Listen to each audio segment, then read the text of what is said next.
नमस्ते दोस्तों, विज्ञान भैरव तंत्र की इस यात्रा में आपका स्वागत है। आज हम बढ़ रहे हैं 75वें सूत्र की ओर।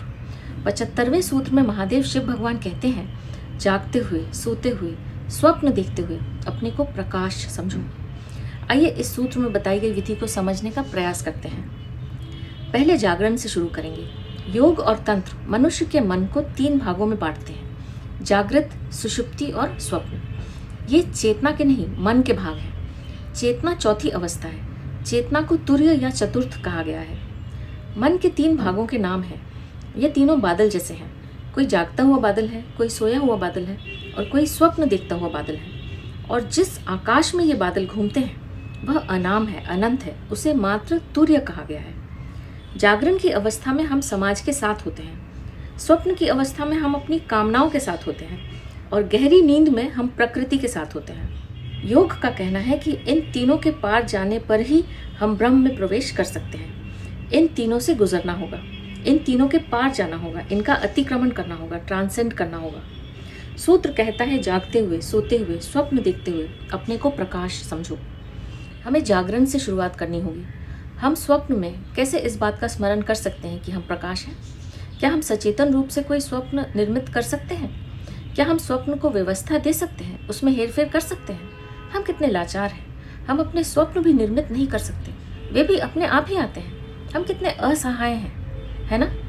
लेकिन कुछ विधियां हैं जिनके द्वारा स्वप्न निर्मित किए जा सकते हैं और ये विधियां अतिक्रमण करने में बहुत सहयोगी हैं। क्योंकि अगर हम स्वप्न निर्मित कर सकते हैं तो हम उनका अतिक्रमण भी कर सकते हैं। लेकिन आरंभ तो जागृत अवस्था से ही करना होगा। तो हमें क्या करना है?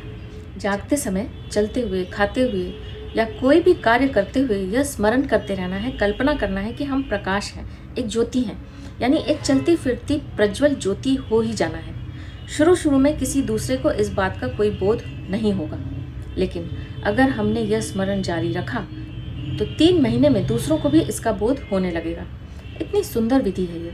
जब दूसरों को इस बात का आभास होने लगे कि हमारे अंदर कुछ घटित हो रहा है, तब हम आश्वस्त हो सकते हैं और विधि के दूसरे चरण में प्रवेश कर सकते हैं, उसके पहले नहीं। दूसरे चरण में इस विधि को स्वप्न अवस्था में ले जाना है। स्वप्न में इस विधि का प्रयोग कर सकते हैं। यह अब यथार्थ है, कल्पना नहीं। तो हमने क्या किया? हमने कल्पना के द्वारा सत्य को उघाड़ दिया और यह सत्य ही तो है कि सब कुछ प्रकाश से बना है, सब कुछ प्रकाशमय है, हम प्रकाश हैं। हालांकि हमें इसका बोध नहीं है, मगर बोध को जगाया जा सकता है इस विधि के द्वारा। पदार्थ का कण कण प्रकाश है। हम क्या कर रहे हैं? कल्पना के द्वारा हम सत्य को प्रकट कर रहे हैं। इसी सत्य का आत्मसात करना है। इसके बाद विधि के दूसरे चरण में प्रवेश करना है। दूसरे चरण में हमें क्या करना है? इसी स्मरण के साथ कि हम प्रकाश हैं, नींद में उतरना है।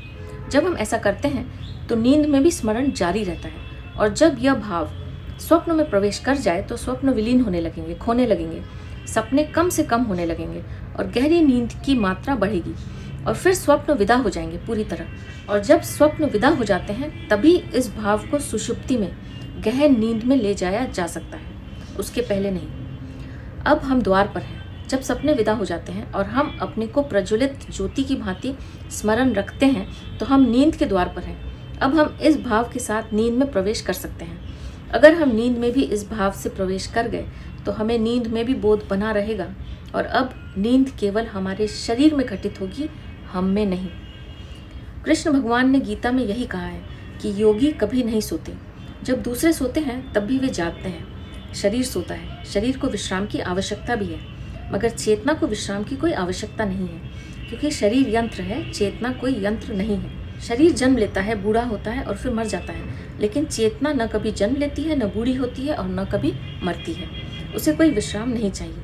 वह शुद्ध ऊर्जा है, नित्य शाश्वत ऊर्जा।